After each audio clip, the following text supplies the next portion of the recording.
சென்னை வானகரத்தில் அதிமுக செயற்குழு மற்றும் பொதுக்குழு கூட்டமானது நடைபெற்று வருகிறது. இந்த பொதுக்குழுவில் 16 தீர்மானங்கள் நிறைவேற்றப்பட்டு வருகிறது. இதுகுறித்தான முழு விவரங்களை வழங்குவதற்காக எமது செய்தியாளர் சிவக்குமார் இணைப்பில் இணைகிறார். சிவக்குமார், வணக்கம். இதுகுறித்தான முழு விவரங்களை பதிவு பண்ணலாம். அதிமுக தரப்புல பொதுக்குழு மற்றும் செயற்குழு கூட்டமானது இன்னைக்கு சென்னை வானகரம் பகுதியில் இருக்கிற ஸ்ரீபாரி மண்டபத்துல நடைபெற இருக்குது. இதுக்காக தமிழ்நாடு முழுவதிலும் இருந்து மாவட்ட செயற்குழு மற்றும் பொதுக்குழு உறுப்பினர்கள் வந்து கலந்திருக்கிறாங்க. வரக்கூடிய 2026 சட்டமன்ற தேர்தலை முன்னிறுத்தி ஏற்கனவே பல்வேறு கட்சிகள் தங்களோட தேர்தல் பிரச்சாரத்தை ஆரம்பிச்சிருக்குது. இந்நிலையில அதிமுக தரப்புல அதனோட செயற்குழு மற்றும் பொதுக்குழு கூட்டமானது தற்போது தொடர்ந்து நடைபெற்று வருது. மொத்தம் 16 தீர்மானங்கள் இந்த கூட்டத்தில் நிறைவேற்றப்பட இருக்குதுங்க.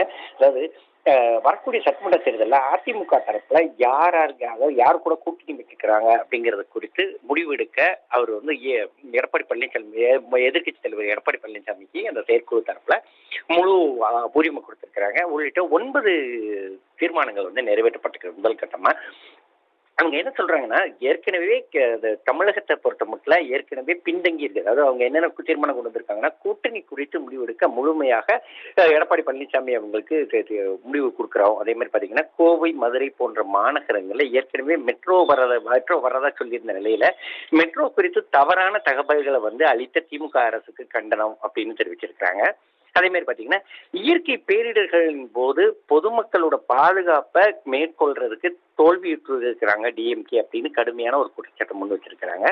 மக்களின் வாக்குரிமை, அதாவது இப்ப அந்த எஸ்ஐஆர் திட்டங்கள் வந்துருக்குது இல்லையா, இந்த எஸ்ஐஆர் திட்டத்துக்கு முழுமையாக வரவேற்பு கொடுக்கறதோட இல்லாம அந்த மாதிரி வாக்குச்சாவடிகள்ல வாக்குகளோட எண்ணிக்கை, அதாவது வாக்குகள் சரியாக பதிவு செய்யறதுக்காக இந்த எஸ்ஐஆர் கொண்டு வந்திருக்கிறாங்க. இதுக்கு முழுமையாக அதிமுக வரவேற்குது அப்படின்னு சொன்னதோட இல்லாம தகுதியான வாக்காளர் பட்டியலை வெளியிடுறதுக்கு முறையானபடி செய்யணும் அப்படின்னு குறிப்பிட்டிருக்கிறாங்க.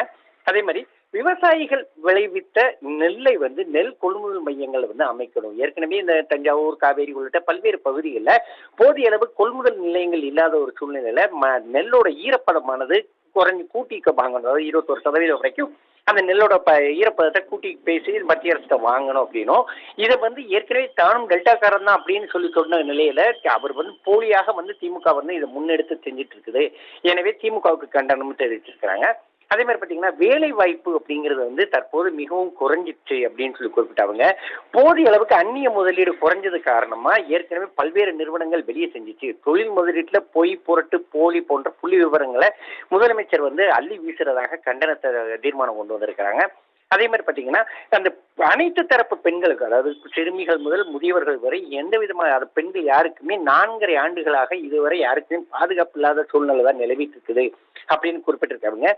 தொடர்ச்சியாக திமுக தொடர்ச்சியாக காட்டு ராஜாங்கம் போல நடத்துது. ஏன்னா ஒரு வீட்டை சார்ந்த 3க்குமே மேற்பட்டவர் முதல்வரை அமைச்சிட்டு இருக்கிறாங்க திமுக. இதுக்கு ஒரு முடிவு கட்டணும், இதுக்கு மக்கள் எல்லாரும் ஒண்ணு சேரணும் அப்படிங்கிற மாதிரி அவர் மொத்தம் 9 தீர்மானங்கள் தற்போது வரை வளர்ச்சிக்கப்பட்டிருக்கு.